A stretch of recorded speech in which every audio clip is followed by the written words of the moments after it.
만나서 반갑습니다. 자, 오늘도 영상으로 여러분하고 만나보게 되었습니다. 자, 백문이 불여일견 바로 수업으로 들어가도록 하죠. 자, 여러분이 알고 있듯이 두 가지만 먼저 이야기해 볼까요? 일단 선생님 오늘 컨디션도 별로 좋지 않은 것 같습니다. 아직 초기 감기 증상이 있는 것 같아요. 그래서 그 점 양해해서 수업 들었으면 좋겠고요. 그 때문인지 여러분에게 좀 복장이 좀 단정하지 못한 것 같습니다. 요점 여러분이 미리 양해를 구하고 수업을 시작하도록 하겠습니다. 자, 저번에 우리가 4대 문명을 했었는데 그 부분에서 빠진 내용이 있었습니다. 여러분 교과서에 있는 친구들은 25쪽입니다. 25쪽에 요 페니키아랑 헤브라이 내용 한번만 더 짚고 가겠습니다. 뭐 다른 건 없고요. 국가 명칭하고 여러분이 각각의 특징을 기억하고 넘어가면 됩니다. 페니키아는 피읍 들어가니까 표음문자. 요게 왜 중요한 거냐면 나중에 알파벳 그 영어의 기원이 돼서 그렇고요. 헤브라이는 여러분 왜 그 기독교 믿는 친구들은 이미 잘 알고 있을 건데 뭐 다른 건 없고 유대교 창시. 유대교가 결국에 크리스교, 기독교의 영향을 줘서 그렇습니다. 그래서 이쪽 지역에 있었던 국가들 교과서 25쪽에서 한 번 더 확인해 보도록 하고요. 자, 본격적으로 오늘 배울 내용 한번 확인해 보면 크게 세 개의 국가를 언급할 겁니다. 첫 번째 아시리아, 두 번째 페르시아 왕조, 세 번째 파르티아 이런 왕조가 있는데 자, 페르시아는 그 안에서도 두 개로 나눠서 보겠습니다. 네, 아케메네스 왕조, 네, 사산 왕조 이렇게 두 개로 나눠서 볼 거고요. 시기상으로는 이 파르티아가 왜 안 나오죠? 렉 걸렸네요. 이 사이에 있습니다. 아시리아, 아케메네스 왕조 사이에 파르티아, 그 다음에 사산 왕조가 들어섭니다. 여러분 헷갈리죠? 아까 봤던 뭐 헤브라이 뭐 이런 국가들 다 짬뽕해서 서아시아 지역의 국가들 한번 확인해 보면 이렇게 정리를 해볼 수 있습니다. 조금 더 쉽겠죠? 네, 아까 이야기했던 페니키아 명칭 보이고요. 네, 헤브라이 명칭도 보이고 자, 우리가 마지막으로 메소포타미아 문명에서 망했던 국가 바빌로니아 왕의 뭐 함무라비요까지 해서 배웠었고요. 이 메소포타미아 문명 자체가 히타이트인들에 의해서 멸망되었다라고 하는 이야기를 했고, 자, 이 히타이트인들 뒤에 이제 서아시아 세계를 통일하게 되는 것이 아시리아다라고 볼 수 있겠고요. 이미 선생님이 여기 체크해 놨는데 아시리아나 히타이트는 뭔가 비슷합니다. 아직 내용을 배우지 않아서 좀 뭔 얘기인지 모를 텐데 비슷한 점이 있는데 다릅니다. 그래서 여러분이 그걸 구분해 두면 좋겠고요. 네, 마지막으로 네, 요 리디아 그냥 참고해보세요. 이 히타이트가 세운 국가를 리디아 계열이다 보면 되겠고, 네, 페르시아 제국까지 연결해 볼 수 있습니다. 다른 국가와 명칭들 많은데 이런 것들 좀 건너뛰고 선생님이 체크한 요 정도의 국가 흐름만 봐도 됩니다. 그래서 오늘은 어쨌거나 지난 시간에 배웠던 4대 문명 중에 메소포타미아 문명의 흐름과 이어서 페르시아 제국까지의 흐름을 확인해 보는 시간을 가져볼 겁니다. 네, 페르시아도 아케메네스하고 사산 왕조 두 가지로 나눠볼 수 있겠고요. 한 두 번 이야기했습니다. 뒤에서 한 번 더 이야기를 해 보도록 하겠습니다. 자, 먼저 첫 번째 국가입니다. 아시리아부터 한번 볼 건데요. 목이 잘 안 나오네요, 생각보다. 자, 여러분 교과서에 있는 친구들은 30쪽의 내용 같이 보면 되고 학습지 개인적으로 갖고 있는 친구들 학습지 같이 확인해도 좋겠습니다. 자, 아시리아는 방금 이야기했듯이 히타이트라고 하는 국가와 별개의 국가입니다. 자, 비슷한 것을 이야기한다면 그 바빌로니아 왕국이 멸망할 때 얘네가 철기를 가져왔다라고 이야기했어요. 네, 이 아시리아도 바로 철기라고 하는 무기를 쓸 거고요. 자, 아시리아는 티그리스강 상류 지역에 이제 주로 위치를 하고 있는데 히타이트라고 하는 민족은 유프라테스강 하류 지역 내지 이집트 계열까지 진출하기 때문에 북쪽 지역은 아시리아가 있는 거고요. 남쪽 지역에는 히타이트가 있는 겁니다. 그래서 같은 철기를 쓰고 있는 민족이다라고 할지라도 여러분이 좀 구분해서 알아두면 공부할 때 도움이 되겠고요. 자, 이들은 철제 무기를 바탕으로 우수한 군사력을 갖고 있었다라고 평가를 하는데 말을 타고 전쟁에 참여했고요. 자, 이것도 말하고 관련이 있겠죠? 앞에는 뭐 말을 두고 뒤에는 이제 바퀴를 이용해서 바퀴라고 하는 개념을 이제 만들어냈다라고 추측을 해볼 수 있는 건데 전차를 사용해서 이제 전쟁을 하기도 했다라고 합니다. 그래서 여러분이 일반적인 이런 내용들을 봤을 때 군사력이 우수했다라고 볼 수 있겠고 자, 그 군사력이 우수했다라고 하는 이미지는 좀 빡세 보이죠? 강해 보입니다. 네, 이들은 일반적으로 다른 민족들을 강압적으로 통치했습니다. 야, 우리 철제무기 있다. 너네 우리 안 따라오면 우리가 하는 거 잘 끌려오지 않으면 죽여버릴 거야. 뭐 이런 협박식의 통치를 했다라고 하는 이미지하고 연결해 볼 수 있기 때문에 너무 강압적이거나 너무 강하면 부러집니다. 그래서 아시리아는 단명했다라고 하는 식의 표현을 교과서에서 하고 있겠고요. 자, 교과서에서 한번 본다면 이런 반달형의 모양을 이제 아시리아의 영토로 추정을 하고 있겠습니다. 자, 뒤로 넘어가서 한번 더 볼게요. 자, 뒤로 넘어가서 두 번째 국가가 등장합니다. 아케메네스 왕조 페르시아인데 이 아시리아 멸망한 다음에 새롭게 등장한 왕조를 이제 페르시아 중에서도 아케메네스 왕조라고 하는 이름을 쓰고 있습니다. 자, 다른 게 아니라 그 민족 중에서 계통 중에서 아케메네스라고 하는 그 계통이 새로운 국가인 페르시아를 세웠기 때문에 이름이 이렇게 길어지고 복잡해진 겁니다. 그냥 우리가 알고 있는 첫 번째 페르시아다라고 여러분이 쉽게 기억을 해볼 수도 있겠네요. 자, 이것도 정리해보면요. 교과서에서 어떻게 이야기하느냐. 자, 분열된 서아시아를 통일했다라고 이야기합니다. 강압적으로 통치했던 아시리아가 멸망한 이후에 그 강압적인 것에 반발했던 여러 민족들이 독립적인 국가들을 세웠습니다. 아까 그 표에서 봤었는데 그것이 이제 페르시아의 등장으로 인해서 다시 아시리아처럼 묶여진다라고 볼 수 있겠고요. 자, 전성기를 일반적으로 다리우스 1세라고 하는 왕의 이름을 언급합니다. 그래서 여러분 공부하면서 앞으로 역사 이야기할 때 중요한 것은 전성기는 반드시 기억을 해줘야 합니다. 그래서 이 다리우스 1세는 바로 어떤 것들을 했는지 기억을 해야 된다라고 하는 이야기가 되겠는데요. 자, 선생님 정리해 왔습니다. 자, 첫 번째로 그러니까 전국을 20개의 주로 구분했습니다. 그래서 뭐 지방 행정구역을 두는 겁니다. 예를 들어 뭐 충청북도 내에서도 뭐 청주시, 뭐 제천시, 뭐 단양군, 뭐 또 뭡니까? 충주시 뭐 이런 식으로 구분을 하는 겁니다. 그 지역 전체를 통치하는 한계가 있다 보니까 그 뭐라고 합니까? 칼로 파이를 자르듯이 나눠서 먹는 겁니다. 그래서 그 나눠져 있는 지방에 자기를 대신할 수 있는 관리를 파견하게 되는데 그들을 총독이라고 하는 용어를 씁니다. 우리가 지난 시간에 배웠던 그 뭡니까? 주나라 때 혈연 관계에 따라서 왕이 중앙에 있었고 제후들을 지방에 보낸다라고 하는 개념하고 유사하게 보면 됩니다. 이 총독을. 근데 여기서는 혈연 관계는 아닙니다. 능력이 뛰어나거나 왕이 개인적으로 임명한 혹은 그 지방을 잘 알고 있는 그런 사람들을 지방관으로 임명하고 있는 거고요. 자, 근데 왕의 입장에서 지방관을 잘 못 믿겠어요. 반란을 일으킬 수도 있죠. 그래서 지방관을 감시하기 위해서 감찰관이라고 하는 걸 파견하는데 이게 좀 중요합니다. 시험 문제 많이 나와서요. 이 감찰관을 일명 왕의 눈, 왕의 귀라고 합니다. 사실 다리우스 1세라고 하는 페르시아 왕 입장에서 총독도 왕의 눈과 왕의 귀죠. 근데 걔네들은 뭔가 마음에 안 들어. 걔네들보다 감찰관한테 조금 더 역할을 주고 힘을 주면서 니들이 왕의 역할을 대신하는 것이다 라고 하는 이야기를 하고 있는 겁니다. 실제로 뭐 총독들이 반란을 일으킨 경우도 있었을 것으로 추정을 해볼 수 있겠습니다. 굳이 그렇지 않다면 감찰관을 보낼 이유가 없겠죠. 자, 또한 이 곳곳 지방을 왕이 순회하거나 지방관을 파견하기 위해서 중앙과 지방을 연결하게 되는 길목을 만들게 되는데 그것을 왕의 길이라고 합니다. 그래서 아케메네스 페르시아 이야기할 때는 왕의 뭐 이런 게 한 3가지 정도가 나오고 있으니까 여러분이 잘 기억을 해두면 됩니다. 왕의 어쩌고 나오면 다리우스 1세 아케메네스 페르시아로 가면 되는 겁니다. 자, 또한 다리우스 1세는 화폐와 도량형을 통일했다라고 합니다. 화폐는 여러분이 이미 잘 알고 있겠어요. 분열되어 있던 국가가 통일되었기 때문에 화폐 통일해야겠죠? 자, 도량형이라고 하는 건 뭐냐? 예를 들어 센티미터 이런 겁니다.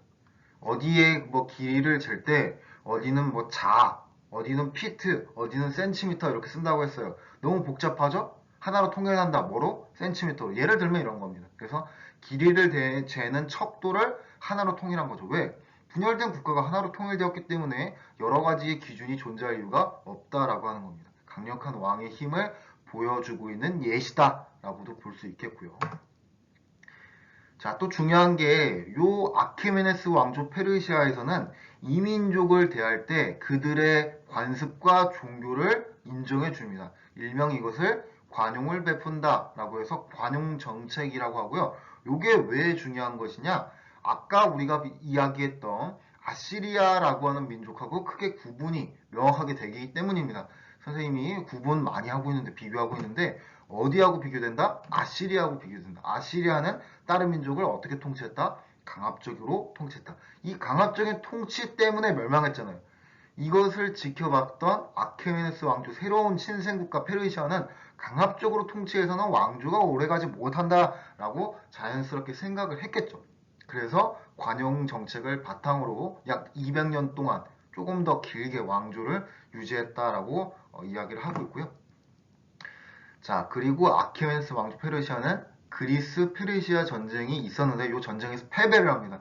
그래서 여러분 나중에 뒤에서 배울 거니까 이건 간략하게 넘어가고요. 쉽게 이야기하면 여러분 영화 300 있죠? 그 장면이 여기에서 나오는 겁니다. 그리스 세계랑 스파르타 아테네로 대표되는 그리스 세계랑 동쪽을 대표하는 페르시아가 빵 하고 부딪히게 되는데 그것이 영화 300에 잘 표현이 됩니다. 뒤에서 수업 시간에 또 배울 거기 때문에 언급만 합니다. 전쟁 이름 기억하고요. 자, 알렉산드로스에 의해서 정복당하면서 이 페르시아는 게임 오버, 멸망을 하게 됩니다.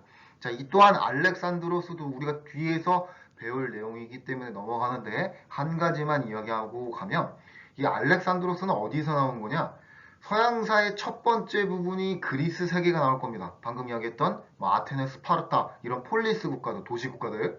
근데 이 국가들이 멸망한 이후에 헬레니즘 시대다라고 해서 마케도니아의 알렉산드로스가 등장하게 됩니다. 그 다음에 우리가 많이 어서 들어본 로마가 등장하게 되는 겁니다. 그래서 알렉산드로스는 그리스 세계와 로마 사이에 존재하고 있었던 위치했던 사람이었네 정도만 여러분이 알아두고 뒤에서 이 내용은 언급을 또 하겠습니다. 지금은 그냥 명칭 정도만 기억하고 넘어갑니다. 서양 고대사 할 때 이 내용 배웁니다. 자, 그래서 교과서 30쪽에 있는 내용입니다. 자, 아키메네스 페르시아를 이야기하고 있는데 자기 자신, 다리우스 1세겠죠? 전성기여서 아무래도 자기의 강한 힘을 보여주고 있는 것인지 나는 위대한 왕 중의 왕이다 라고 하는 표현이 인상 깊습니다. 내가 왕 중에서 가장 힘이 세다는 거죠. 그만큼 내가 아케메네스 페르시아에서 전성기를 이끌고 있다라고 하는 것을 스스로 자각을 하고 있는 겁니다. 자, 지도 한번 봅시다. 요 분홍색 계열이 아케메네스 페르시아입니다. 자, 영토 자체가 현재 기준에서 봤을 때 아프리카, 그리스 반도, 여기 터키겠죠? 이런 여러 대륙에 걸친 범위다라고 하는 걸 볼 수 있고요. 요건 사실 아시리아에서 등장했던 전차 같은데 요게 이제 아케메네스까지 영향을 주고 있겠고요. 자, 여러분 여기서 기억을 해둬야 되는 게 왕의 길이라고 하는 게 있습니다. 그래서 수도가 여기 수사네, 수사, 니베베, 사르디스 이런 국가들의 명칭이 보이는데 아마 여기가 수도일 것 같습니다. 자, 수도와 지방을 연결하고 있는 길목을 왕의 길이라고 하는 용어를 쓰고 있습니다. 아, 틀렸네요. 수도를 페르세폴리스라고 합니다. 그래서 뒤에서 또 보일 건데 각국의 사신들이 이 페르세폴리스에 모여 있었다라고 이야기를 해요. 그만큼 이 왕조의 힘이 강했다라고 하는 걸 우리가 예측을 해볼 수가 있겠습니다. 자, 뒤로 한번 넘어가 볼게요. 자, 아케메네스 왕조 페르시아의 통치 방식. 요거 교과서 31쪽에 있는 겁니다. 자, 요 키루스 원통에 이런 문자가 있어서 쐐기 문자를 통해서 우리가 문자를 해독을 해놓은 것인데 요 내용이 중요하다라고 하는 겁니다. 키루스 2세는 요 아케메네스 페르시아의 왕이다라고 보면 됩니다. 자, 어디가 중요하냐? 자, 여러분 찾았나요? 여기서 보겠습니다. 내가 살아있는 한 너희의 전통과 종교를 존중할 것이다. 그 누구도 다른 사람을 억압해서도 차별해서도 안 된다. 나아가서 이유 없이 다른 사람의 재산을 빼서도 안 되고 자유 권리를 인정해야 된다. 뭐 이런 이야기를 하는데 선생님 요거 왜 이야기했을까요? 그렇죠. 잘 찾은 친구도 보이는 것 같은데 그렇습니다. 아케메네스 왕조 페르시아가 이 민족 다른 민족을 어떻게 통치하고 있었냐? 관용적으로 통치했다는 거죠. 이것의 반대의 말은 강압적이고 억압적으로 내 멋대로 너 따라와 무기를 들고 협박하는 것이 아닌 그 자체의 민족의 관습과 종교를 인정해주면서 왕조를 오랫동안 유지했다라고 해서 아시리아랑 아케메네스 왕조 페르시아를 엄격하게 대비해 볼 수 있겠습니다. 여러분 잘 비교할 수 있겠죠? 자, 그 다음에 두 번째 국가 아시리아, 아케메네스 페르시아, 세 번째네요. 파르티아로 넘어가 보겠습니다. 파르티아는 크게 중요한 건 없습니다. 간략하게 볼게요. 빠르게. 자, 아케메네스 왕조 페르시아 멸망한 이후에 등장한 서아시아 지역의 국가고요. 이란계 유목민이 건설했습니다. 중국과 서양을 연결했다라고 표현하는데 쉽게 이야기하면 우리가 아직 안 배워서 좀 헷갈리는데 여기서 중국은 중국을 최초로 통일한 국가인 진나라 이후에 등장하는 한나라가 있어요. 한나라, 한왕조랑 서양은 로마라고 하는 게 있어요. 아까 왜 그리스, 뭐 헬레니즘, 알렉산더, 그 다음에 로마 등장한다고 했잖아요. 고대 시기에 이 중국과 서양을 연결하고 있는 국가가 파르티아가 있었네라고 우리가 확인해 볼 수 있고요. 이 연결 자체를 어떤 의미로 또 표현하냐면 일명 중개무역이라고 해요. 그러니까 이걸 다 지울게요. 좀 마음이 급해가지고. 그러니까 왼쪽에는 서양, 그러니까 로마가 있다 치고요. 오른쪽에는 동양, 그러니까 중국, 뭐 구체적으로 한나라라고 할까요? 이렇게 있다고 칩시다. 그러면 이 서아시아,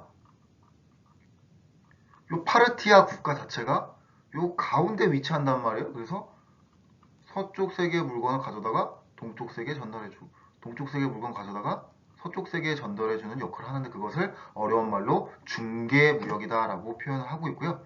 자, 마지막으로 사산왕조 페르시아에 의해서 요 파르티아가 멸망하면서 일찍 끝나게 됩니다. 요 내용이 답니다.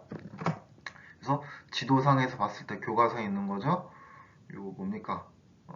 요 선을 기점으로 해서 우리가 뭡니까? 파르티아의 국가 영토를 볼 수 있고요. 이따가 또 지도 나올 건데 사실 사산왕조 페르시아랑 큰 영역의 범위가 없습니다. 조금 더 넓어졌을 뿐 별 차이는 없습니다. 이 국가를 멸망하면서 등장한 국가가 사산왕조 페르시아이기 때문에 민족의 차이만 있을 뿐 별 차이는 없다라고 보면 되겠고요. 여러분 혹시 이거 비잔티움제 궁금한가요?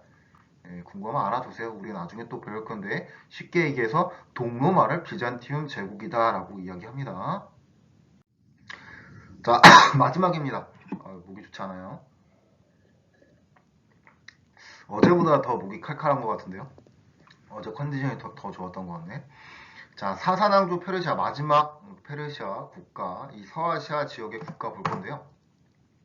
자, 조로아스터교라고 하는 종교를 믿고 있대요. 사실 이 종교는 이미 우리가 이야기했던 아키메네스 페르시아부터 등장했던 거고요. 그 전에 요거부터 이야기했겠네요. 선생님, 그러면 아키메네스 페르시아랑 사상조 페르시아랑 뭐가 다른 거예요? 민족 계통이 다른 겁니다. 그래서 요 사산왕조 페르시아가 등장할 때 어떤 이야기를 했냐면 우리는 아키메네스 페르시아를 다시 부활시키고자 한다. 이런 이름을 내걸었기 때문에 옛날에 존재했던 그 페르시아의 이름을 따서 세워진 국가다라고 보면 되겠습니다. 그래서 다시 돌아와서 조로아스터교는 앞서 존재했던 아키메네스 페르시아부터 있었던 종교인데 이 종교의 특징은 두 가지로 볼 수 있습니다. 첫 번째, 선과 악의 대결. 아우라 마지다라고 하는 선의 신이 악의 신과 싸웁니다. 요 이분법적인 구도가 나중에 어디에 영향을 주는 거냐면 우리가 일반적으로 알고 있는 천사와 악마, 기독교나 이슬람교적인 세계관에 영향을 주고 있겠고요. 두 번째로 이야기해 볼 수 있는 건 이 조로아스터교는 일반적으로 불을 숭배합니다. 불을, 그 파이어 있죠. 그래서 일명 중국에서 요 조로아스터교가 배화교라고 하는 이름으로 전해졌는데 그 또한 불을 섬기고 있는 일반적인 특징의 영향을 받았다라고 보면 됩니다. 자, 동서교양로를 장악합니다. 이건 또 뭔 소리죠? 바로 사산왕조 페르시아가 중개 무역을 하고 있었던 서아시아에 위치했던 파르티아를 무너뜨리고 등장했기 때문에 당연하겠죠. 위치 지역 상의 일반적인 경제적 특징입니다. 네, 이것을 중개무역이다라고 하는 용어를 써볼 수 있겠고요. 이슬람 세력에 의해서 멸망했대요. 사실 뭐 비잔티움이나 주변 이민족의 공격과 침해, 뭐 갈등 관계에 있긴 했는데 결국엔 무너진 거는 이슬람 세력이었다라고 여러분이 확인을 해볼 수 있습니다. 자, 아까 봤던 교과서의 지도입니다. 별 차이 없습니다. 파르티아랑 영토 범위 큰 차이는 없이 살짝 넓어진 경우 확인해 볼 수 있겠네요. 자, 교과서 32쪽에 있는 내용들입니다. 뭐 여러 국가가 짬뽕되었기 때문에 국제적이다라고 표현하고요. 자, 아까 조로아스터교에서 최고의 신이자 선의 신인 아우라마즈다 이야기했었습니다. 옛날 아케메네스 왕조 때부터 있었고요. 국교된 거는 사사왕조 페르시아입니다. 여러분에게 딱 헷갈리게 딱 좋겠죠? 조로아스터교가 국교화된 국가는 어디라고요? 아케메네스라고요? 아니죠. 사사왕조 페르시아입니다. 수도 페르세폴리스, 뭐 각국이 문화가 등장하고 있고요. 만국의 문, 그러니까 여러 국가의 문이다라고 불릴 만큼 여러 국가 사람들이 모였고 여기에 살고 있었던 여기를 통치하고 있었던 왕은 자기가 힘이 강했다. 그래서 왕 중의 왕이다 이런 식의 표현들이 보여지고 있겠습니다. 자, 이것도 교과서 몇 쪽입니까? 33쪽에 있는 건데 선생님 다른 건 안 볼 거고요. 3번과 4번 보려고요. 자, 바로 3번은 사사남조 페르시아 건데 4번은 신라 거래요. 그래서 영향을 주고 받았겠네를 우리가 유추해 볼 수 있습니다. 한반도가 서아시아 지역과도 뭔가 문화교류를 했겠네라고 하는 걸 확인해 볼 수 있는 것이죠. 자, 이건 별로 중요하지 않아서 그냥 여러분에게 화면으로 보여주고 넘어가겠습니다. 다른 게 아니라 학습지에 있는 내용들을 여러분에게 한번 보여주는 거고요. 선생님이 이 내용 오늘 수업 시간에 강조하고 싶은 거는 크게 두 가지입니다. 자, 바로 첫 번째는 어떤 국가가 다른 민족을 어떻게 통치하고 있었느냐. 자, 이건 뭔 얘기냐? 아시리아 같은 경우는 강압적으로 통치했어요. 자, 페르시아, 아케메네스 페르시아 같은 경우는 관용적으로 통치했어요. 요 통치 방식이 크게 다른 겁니다. 그래서 짧게 가느냐, 오래 가느냐 요 차이를 만들어내는 것이고요. 두 번째로는 이 지형의 특징, 이 국가가 어느 지역에 위치하고 있어서 이것이 경제적인 어떤 영향을 미치고 있느냐. 자, 우리가 보고 있는 일반적인 요 다 국가들은 다 서아시아 지역에 위치했다라고 볼 수 있겠고, 서아시아 지역 자체가 서쪽에는 유럽, 동쪽에는 아시아를 연결하고 있는 지역이기 때문에 어떤 무역의 형태를 보이고 있다? 중개무역의 형태를 띠고 있다라고 볼 수 있습니다. 그래서 외우는 게 아닌 지형적인, 위치적인 특징을 우리가 확인하면 충분히 이해해 볼 수 있는 내용이었습니다.